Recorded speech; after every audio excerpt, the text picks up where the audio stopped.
Révolution digitale, épisode 85.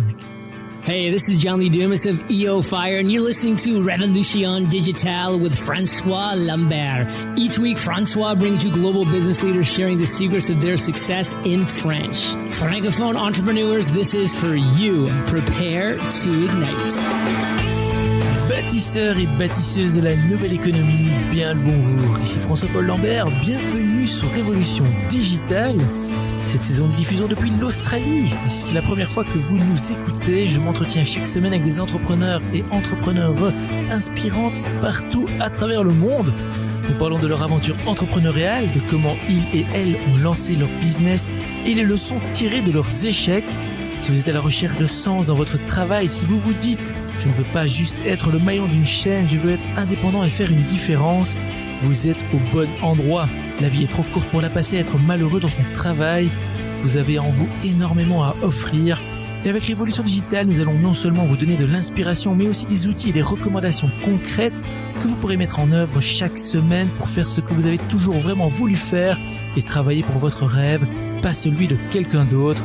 Alors si ce n'est déjà fait, n'oubliez pas de vous abonner gratuitement au podcast sur votre plateforme préférée pour recevoir directement chaque nouvel épisode. Vous êtes la tribu digitale. C'est parti. Notre invité aujourd'hui est un autodidacte accompli qui va vous motiver. Après 4 années de pratique du poker en ligne à haut niveau, il découvre l'entrepreneuriat en 2013 et sans perdre de temps lance son premier projet. En 2015, il cofonde Fetch, revendu en 2018. À présent directeur part-time chez The Family, il accompagne les nouveaux entrepreneurs en les aidant à lancer leurs propres projets. Entrepreneur cherchant à avoir un impact sur le monde et la société, son but est de créer de la valeur et d'en transmettre à un maximum de personnes. Et c'est bien pour cela que nous allons passer un moment avec lui pour un max de conseils. Alors Tribu Digital, je suis très heureux d'accueillir aujourd'hui Jean-Charles Kurdali. Salut Jean-Charles. Salut François. Merci pour l'invitation. Bah écoute, merci à toi, vraiment merci d'être avec nous. Alors est-ce que tu es prêt à nous inspirer aujourd'hui? Je vais faire de mon mieux en tout cas. Bah écoute, j'en suis sûr. Et écoute, je viens vraiment donner un tout petit résumé de qui tu es à la Tribu Digitale. Est-ce que tu veux quand même y rajouter quelque chose? Et avant qu'on parle de tes projets, peut-être pourrais-tu nous donner un petit aperçu de ta vie personnelle ou quelque chose qu'on ne sait pas sur toi? Oui, donc du coup moi l'entreprise que j'ai cofondée Fetch, donc c'était en France, c'était à Nancy. Donc je suis pas originaire de Paris, ce qui est assez singulier, on va dire, dans l'écosystème startup où la plupart des entreprises se montent quand même à Paris. Et donc donc moi j'ai créé une entreprise donc en province, comme disent les Parisiens, même si j'aime pas trop ce terme. Et donc du coup là j'ai déménagé à Paris récemment pour la suite de mes aventures. Donc là je suis installé depuis 4-5 mois à Paris, où j'ai rejoint The Family en tant qu'advisor du coup. Tu as rejoint la famille, et alors je suis obligé de te demander ici. Jean-Charles, tu viens de Nancy. Comment est-ce qu'on appelle les gens de Nancy? Les Nancéens. Eh ben, tu es officiellement notre premier Nancéen. Ouais. J'en suis très fier. Et Tribu Digital, si parmi vous il y a des non-parisiens qui seraient intéressés à venir parler de son expérience, de votre expérience, appelez-nous. On n'a pas assez de gens de la province. Et je sais que tu n'aimes pas utiliser ce mot, Jean-Charles, donc je vais arrêter d'utiliser. Mais écoute, on parlait de la famille, de family. On a mentionné Fetch. Est-ce que tu pourrais nous ce qui m'intéresse dans la discussion qu'on va avoir ensemble, c'est ton projet Fetch pour commencer. Est-ce que tu pourrais nous raconter un peu ton expérience dans Fetch, comment tu as commencé ce projet et comment il s'est terminé pour toi avant de partir sur The Family? Très bien, c'était une longue histoire Fetch, donc je l'ai commencé il y a 4 ans là, c'était en janvier en 2015. En fait, moi, juste avant ça, j'avais monté un premier projet que j'avais rejoint un associé sur un projet qui n'avait rien à voir. Et je m'étais rendu compte, en fait, que commencer un projet plus sur une opportunité que sur quelque chose qui me passionnait vraiment, c'était compliqué de se motiver au quotidien. Et du coup, je cherchais, entre guillemets, enfin, sans vraiment chercher, j'étais à l'écoute, on va dire, d'un projet potentiel qui me drivait vraiment, qui me faisait vraiment kiffer. Et il se trouve qu'en début 2015, du coup, j'ai eu l'idée à Nancy, donc de commencer un service de livraison de repas de restaurant. Donc, en fait, je me suis rendu compte que les restaurants de ma ville ne proposaient pas de service de livraison, en tout cas les meilleurs restaurants. Et donc, du coup, j'ai un peu naïvement commencé, sans trop connaître le marché, un service de livraison dans ma ville d'origine. Et il se trouve qu'en fait, ce que j'ai commencé un petit peu un petit peu naïvement à Nancy, a pu se dupliquer dans d'autres villes en France et faire une vraie entreprise qui a duré, qui a du coup prospéré pendant 3 ans et demi, où j'ai appris énormément de choses et qui a fini par, après des différentes péripéties, par se faire racheter par une filiale du groupe La Poste en 2018. Ouais, ben c'est quand même une histoire assez super, je trouve, parce que en 3 ans, en partant de rien, parce que quand on va sur ton profil LinkedIn, tu dis que tu t'es lancé avec du love money, 1500 €, je pense. Comment est-ce qu'on lance un business qui a grandi comme il a grandi, c'est ensuite fait racheter par une autre entreprise avec seulement 1500 €? Alors, en fait, au début, c'est vrai qu'on n'avait pas forcément, mes cofondateurs et moi, on n'avait pas forcément tout de suite envie de mettre énormément d'argent dans le produit, parce qu'on se rendait compte qu'en fait, c'était surtout notre temps qui avait de la valeur. Au démarrage, en fait, lancer un service de livraison, mais en général dans la tech, lancer des services, c'est pas très cher pour commencer. Ce qui coûte cher, c'est la croissance après, c'est le développement qui commence à coûter quand on commence à recruter des employés, ce genre de choses. Mais pour commencer, en fait, on n'avait pas besoin de bureau, donc on travaillait dans les cafés, donc ça faisait une charge en moins, on se payait pas. Donc au final, le peu de charge qu'on avait, c'était quelques petites dépenses marketing, et encore, c'était très limité.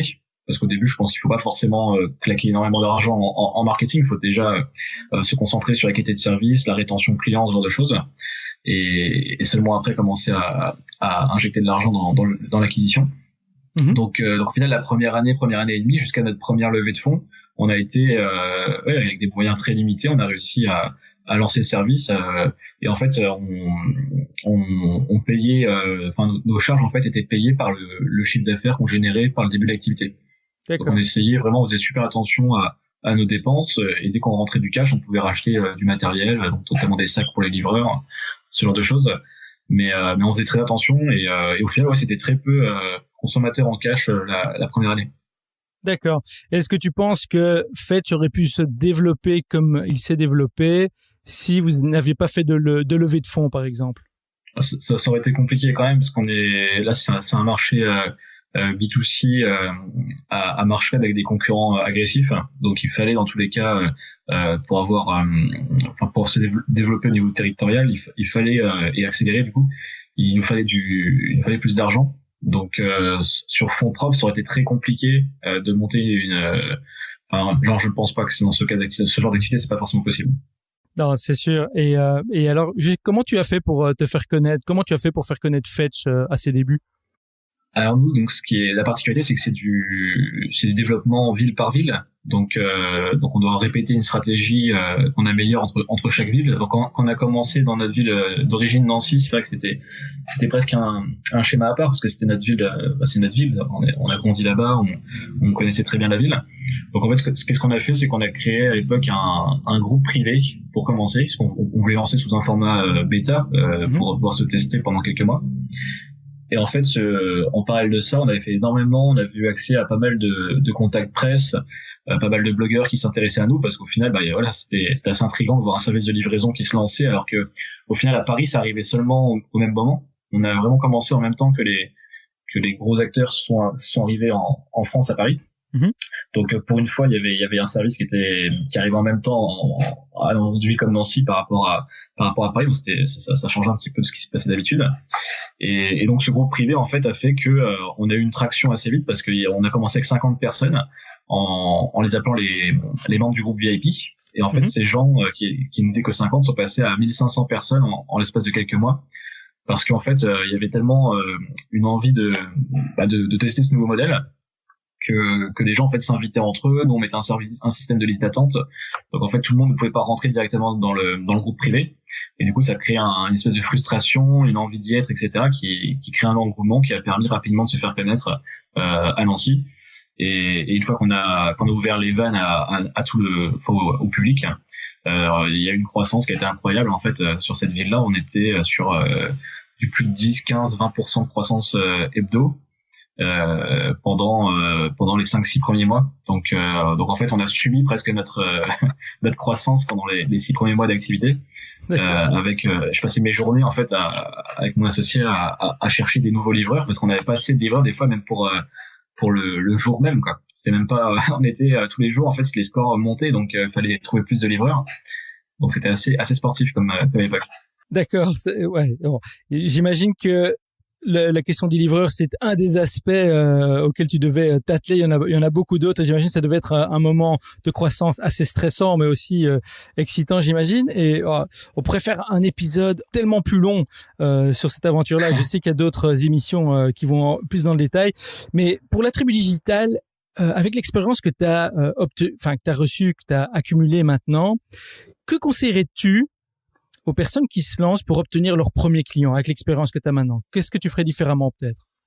Moi, je conseille souvent quand même ce format privé, en tout cas un format qui engendre une communauté très tôt, parce qu'on parle des early adopters, les premiers adeptes.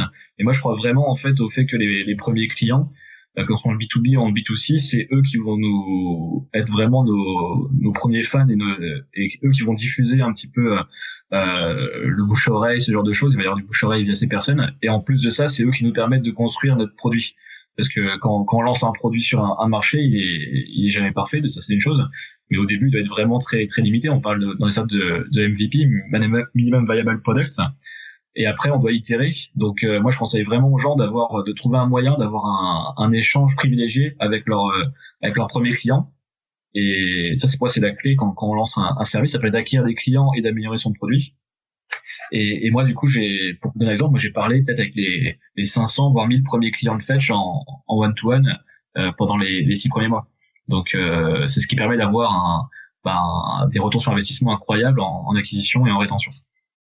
Voilà des super conseils, tribu digitale. Et j'ai bien aimé la partie où tu disais qu'il fallait parler, en tout cas que tu parlais en one-to-one avec tes premiers clients, et ça, avoir un contact proche et avec un produit minimum viable, ou comment on appelle ça en français. En anglais, on dit un MVP, mais on dit un PMV en français, ou c'est pas encore utilisé? Ouais, je pense dit MVP.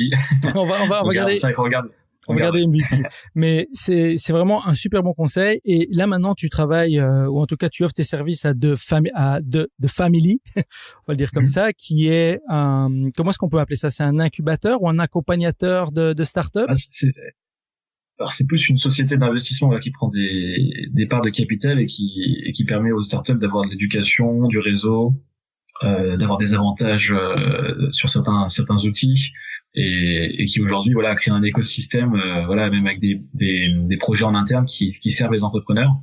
Donc pour moi aujourd'hui être à The Family, c'est avoir la chance d'avoir un des meilleurs réseaux en France, voire en Europe pour une startup. Et moi-même avec Fetch, on était à The Family depuis 2016. Donc je connaissais du côté startup aussi. D'accord. Et je pense qu'on a eu quelques autres invités qui sont passés par The Family. Et j'invite nos membres de la tribu à aller jeter un œil. Ça a l'air très, très, très intéressant. Et avant qu'on passe à la suite de l'interview, Jean-Charles, je suis obligé de te poser cette petite question. Tu as été joueur de poker professionnel. Est-ce que tu as retiré une leçon particulière de cette expérience de joueur professionnel qui t'a aidé dans l'entrepreneuriat? Et alors, professionnel, c'est toujours un grand mot. C'est vrai que, en tout cas, ça m'a permis c'était mon activité principale, on va dire, pendant ces quelques années entre l'adolescence et le début de ma vie d'adulte. Parce qu'il n'y a pas vraiment de statut au final professionnel. Mais oui, si je retiendrai quelque chose, ça m'a beaucoup appris, je pense, en fait, ça m'a appris à prendre une discipline et essayer de trouver les moyens, mettre en place un process pour essayer d'être le meilleur dans cette discipline. Et ça passe notamment par la constitution d'un réseau fort. Et moi, j'aime bien essayer de trouver toujours un espèce de réseau en 3 dimensions, avec avoir des coachs au-dessus de moi, donc beaucoup plus forts, qui m'élèvent, qui élèvent mon niveau, avoir des pairs, donc des gens à mon niveau qui se tirent la bourre avec moi pour essayer de devenir les meilleurs, un peu une petite compétition saine en interne. Donc moi, j'avais un groupe de 6-7 joueurs avec qui on a échangé pendant des années sur Skype, et on s'est mutuellement fait progresser, et on est tous devenus relativement bons dans cette discipline. Et avoir aussi des élèves, donc j'étais aussi coach, donc j'avais vraiment ces 3 dimensions qui m'a beaucoup aidé à me développer en tant que joueur, et ça m'a aidé aussi à construire un réseau. Enfin, ça m'a beaucoup aidé pour l'entrepreneuriat du coup après. Un réseau à 3 dimensions. J'adore vraiment ce concept. Tribu Digital, j'espère que vous prenez note. Alors, gardons ça alors à l'esprit et on va maintenant explorer un petit peu le parcours entrepreneurial de Jean-Charles, son aventure en tant qu'entrepreneur, le voyage qui l'a amené là où il est aujourd'hui. Alors, on l'a un peu évoqué déjà au début, tu nous as un peu raconté les débuts avec Fetch, mais si on revenait vraiment au tout début, et cette question, c'est l'appel à l'aventure. Quand est-ce que tu as su au fond de toi que tu voulais devenir entrepreneur? Alors, je sais pas si c'est entrepreneur, mais quand j'avais 15-16 ans, j'ai lu un livre qui s'appelle On the Road de Jack Kerouac, qui est un livre, c'est un peu un hymne à la liberté. C'est un explorateur du XXe siècle, on va dire, quelqu'un qui avait voyagé aux États-Unis dans les années 50, à l'après-Seconde Guerre mondiale, qui avait beaucoup de valeurs de liberté, de vouloir faire ce qu'on veut, et voilà, d'être complètement maître de ses choix.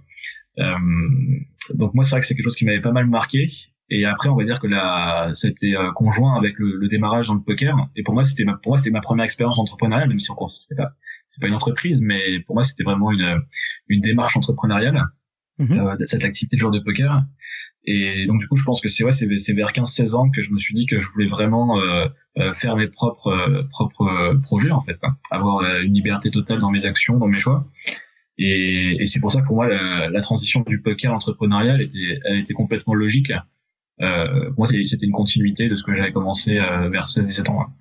Ouais, voilà. Et Tribu Digital, on retrouve encore une fois ici ce fameux concept de liberté. Et d'ailleurs, c'est pour ça qu'on appelle la question l'appel à l'aventure, parce que finalement, que ce soit un projet entrepreneurial, et j'ai l'impression que le mot entrepreneurial peut réunir beaucoup de concepts à lui tout seul, mais c'est toujours lié à cette envie d'être libre, cette envie d'être indépendant, d'être son propre maître, et je pense que toi tu l'illustres tout à fait bien avec ton parcours qui est entièrement, quand on le regarde en tout cas jusqu'à présent, ancré dans cette logique.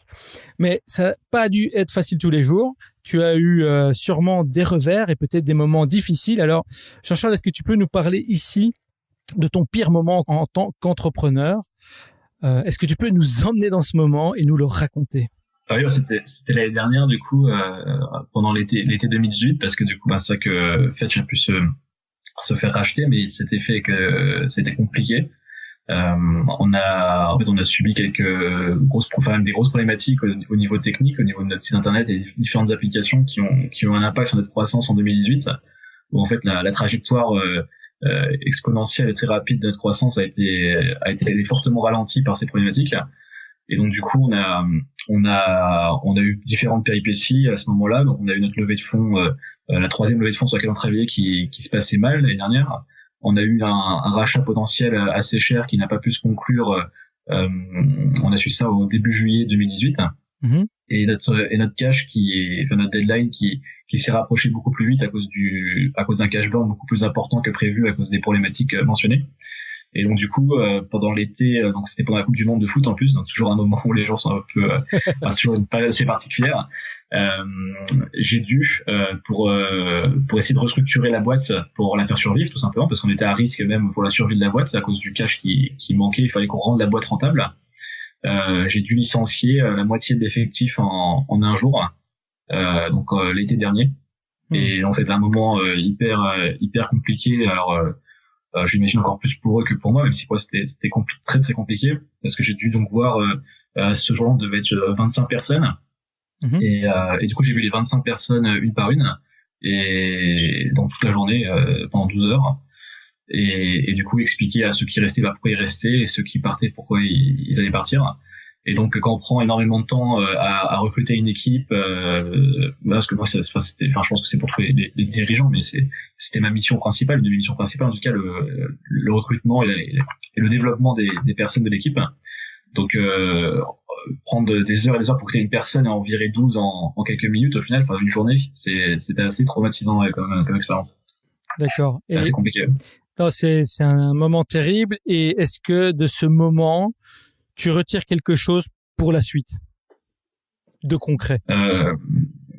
Oui, c'est que ce que je retirerais, c'est que déjà faut éviter de se mettre dans ce genre de situation, même si on maîtrise pas. Après quand c'est bien expliqué, je pense que ça se comprend. Ce qui est vraiment important à ce moment-là, c'est la communication. Nous après on a fait un un all-end meetings avec toutes les personnes qui restaient notamment, parce que ceux qui partent c'est une chose, mais après faut garder motivé et bien communiquer par rapport à ceux qui restent, pour pas que toute l'équipe pense que voilà qui va être le prochain, etc. Donc je pense que la clé dans ces moments-là c'est vraiment la communication, la transparence.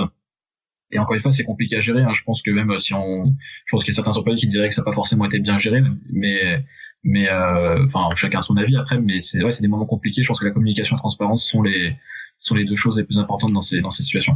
Voilà, et merci d'avoir rebondi comme ça, parce que c'est vrai que j'aurais dû préciser ma question. C'était exactement là que je voulais en venir. Comment tu avais, par rapport à la gestion de ces personnes, de ces collègues, et si tu devais alors si tu pouvais résumer la leçon clé que tu as retirée de ton expérience en tant qu'entrepreneur, de manière générale, qu'est-ce que ce serait?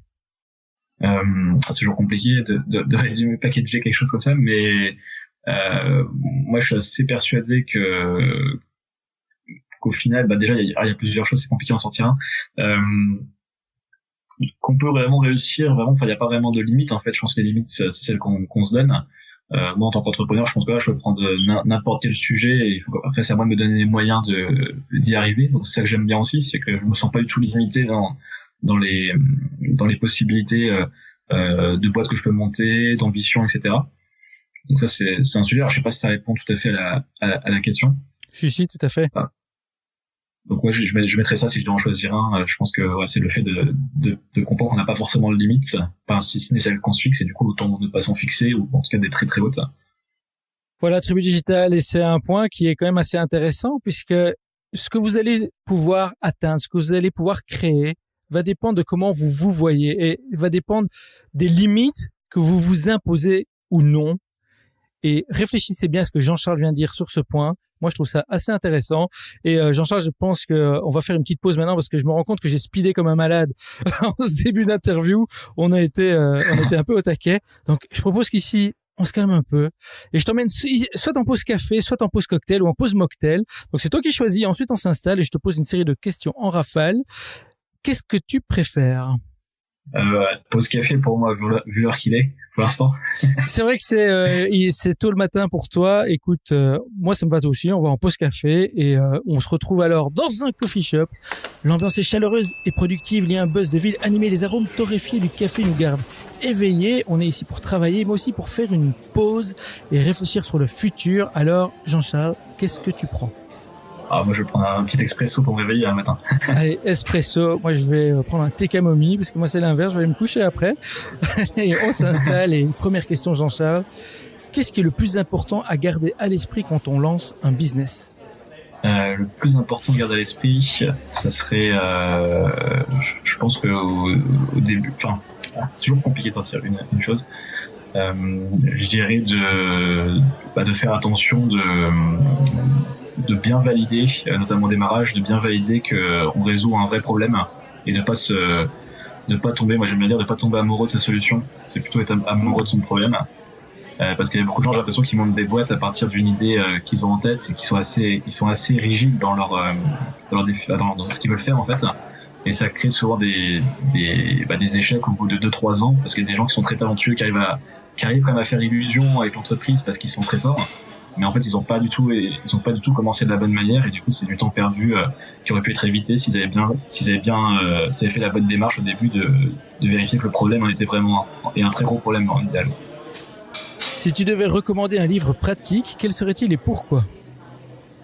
Un livre pratique, ça dépend des phases. Après, moi, un livre qui m'a beaucoup aidé, c'était High Output Management de Andy Grove, le CEO d'Intel dans les années 80-90.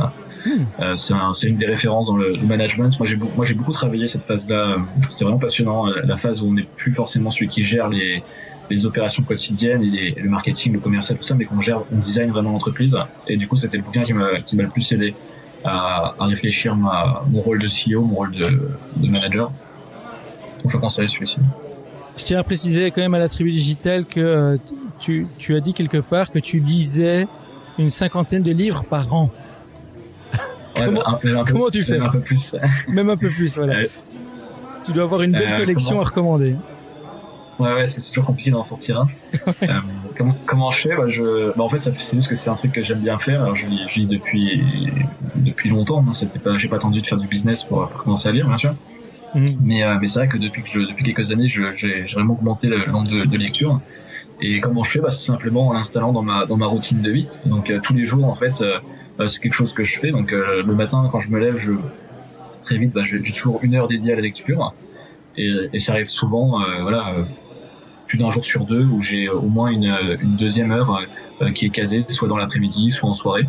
Donc voilà, donc c'est 1h30, 2 heures de lecture par jour en moyenne. Et forcément, ça fait beaucoup de livres à la fin de l'année, quoi. Ça s'accumule, super. Alors, quels outils ou applis, productivité ou autres, technologiques ou pas, utilises-tu régulièrement? 1 ou 2? Productive, j'ai ma to-do list. Moi, j'utilise Todoist. Je passe beaucoup de temps dedans. Et après, qu'est-ce que je dirais en application? J'utilise beaucoup. Il y a un outil que j'utilise beaucoup qui est pas très connu. Je vais faire de la pub pour une fois des familles, mais j'aime bien l'outil. Ça s'appelle Noball. Noball. C'est un outil qui permet c'est un peu comme un Google, mais pour ses recherches personnelles.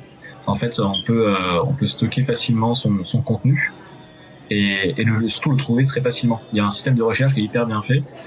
Et j'utilise pas mal pour mes recherches, pour mes prises de notes, là pour mes préparations aussi pour mon futur podcast, des choses comme ça. Donc ça s'appelle Noball et voilà, donc c'est pas encore très connu, mais je pense que il y a un gros potentiel derrière. Et ça, c'est disponible à tout le monde ou on peut le trouver facilement? Oui. Alors après, le Noball, je sais plus, c'est .io, je crois. On remettra de toute façon toutes les informations à la suite de l'émission, donc ne t'inquiète pas si tu ne les as pas sous la main. Je te pose la dernière question alors, ou plutôt non, l'avant-dernière question.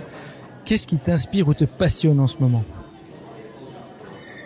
En ce moment, ce qui me passionne pas mal, il y a 2 choses. Il y a tout le sujet, moi ça fait plusieurs années, mais encore plus en ce moment, le sujet de l'éducation au sens large. Moi j'étais quelqu'un qui a pas forcément beaucoup apprécié mes années à l'école, d'où la raison pour laquelle je suis parti dans le poker très vite.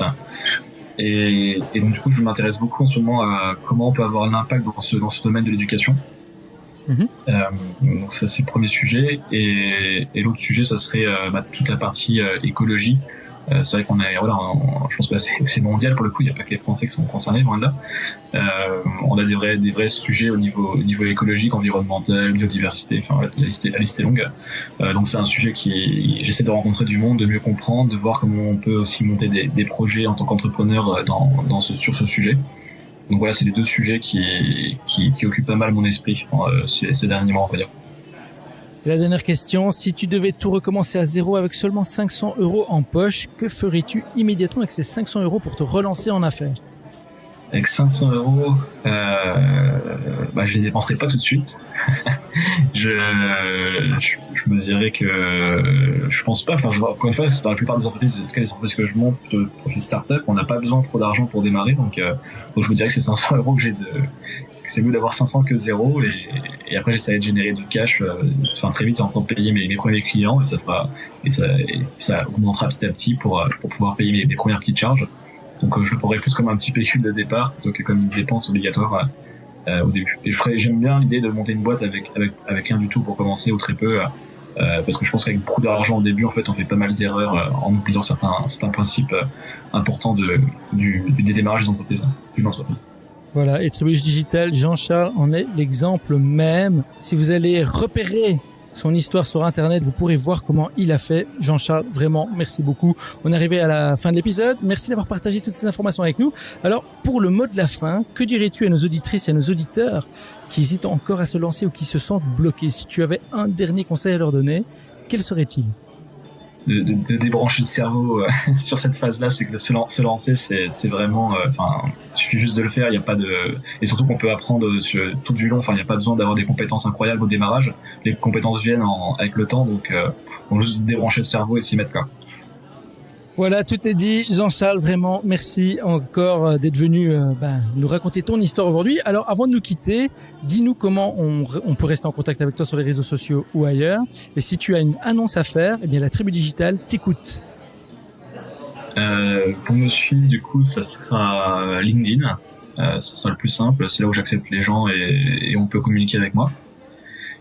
Et pour l'annonce, du coup, comme toi, du coup, je vais lancer mon podcast dans quelques semaines maintenant. Yes. Donc voilà, donc c'est quelque chose que j'avais en tête depuis un petit moment. Donc aller à la rencontre de gens passionnants que j'ai envie de rencontrer. Donc plutôt sur Paris, du coup, maintenant que j'habite à Paris, c'est plus simple. Donc voilà, des écrivains, des entrepreneurs, des philosophes, des politiques, vraiment tout type de profils très très divers. Et aller discuter avec eux et proposer ces discussions via un podcast. Alors, est-ce que tu as déjà un nom pour ton podcast? Est-ce qu'on peut déjà trouver des informations? Et là, c'est le gros sujet. Enfin, d'ici du moment, j'ai pas le nom encore, mais je pense que d'ici quelques jours, je le trouverai et je pourrais te leur donner. Voilà, tu vas pouvoir créer un groupe privé et puis demander, allez-y, donnez-moi des idées de noms de podcast. En tout cas, c'est exactement ce que j'ai fait déjà. Voilà, Tribu Digitale. Si vous avez des idées, contactez Jean-Charles. Allez lui donner l'inspiration pour ça. Et voilà, moi, je vous dis, Tribu Digitale, merci beaucoup. Et là, je la refais parce que c'est pas du tout ça que j'allais dire. Tribu Digitale, vous venez d'entendre Jean-Charles Kurdali partager avec vous son expérience et ses conseils. C'est à vous de jouer maintenant. Alors rejoignez-nous sur revolutiondigitale.fr et tapez Jean-Charles dans la barre de recherche. Vous aurez accès à sa page dédiée avec toutes les informations et les références dont nous avons parlé aujourd'hui. Et bien sûr, n'oubliez pas de suivre Jean-Charles sur sa page LinkedIn, d'aller suivre son podcast. Bon, il aura trouvé un nom, mais dès qu'il y en aura un, promis, on le mettra sur le site ici. Jean-Charles, vraiment, merci encore d'avoir partagé ton aventure avec la Tribu Digitale. Moi, je te dis au revoir et je te retrouve en backstage. Salut. Voilà, Tribu Digitale, j'espère que vous avez aimé notre entrevue avec Jean-Charles. Alors si c'est le cas, prenez une petite seconde pour partager cet épisode avec vos amis. Si vous écoutez avec Apple Podcast sur votre iPhone, tout en bas à droite de l'épisode, il y a un petit bouton avec 3 petits points. Il suffit de cliquer dessus. Si vous utilisez Castbox, vous pouvez aussi partager en cliquant sur Share ou sur Partage si c'est en français sur votre application. Et voilà, n'hésitez pas à me taguer si vous le souhaitez. Je vous remercierai comme d'habitude pour le soutien. N'oubliez pas non plus de vous abonner sur votre plateforme préférée. Et si nous pouvons vous aider ou si vous voulez nous joindre, venez nous suivre sur Instagram à Révolution Digitale ou directement chez moi sur François-Paul Lambert. Hélène et moi sommes là pour vous soutenir et vous rappeler que vous êtes incroyables, que vous avez énormément à offrir et que vous méritez d'être heureux dans ce que vous faites. Vous êtes la Tribu Digitale. Souvenez-vous, tout semble toujours impossible jusqu'à ce que ce soit fait. Thank you for listening to our guest stories this week. Merci et n'oubliez pas de vous inscrire à notre newsletter pour encore plus de conseils qui vous aident à réussir. We hope you're inspired and ready to move forward with your entrepreneurial dream. À bientôt pour un prochain épisode de Révolution Digitale. Stay inspired!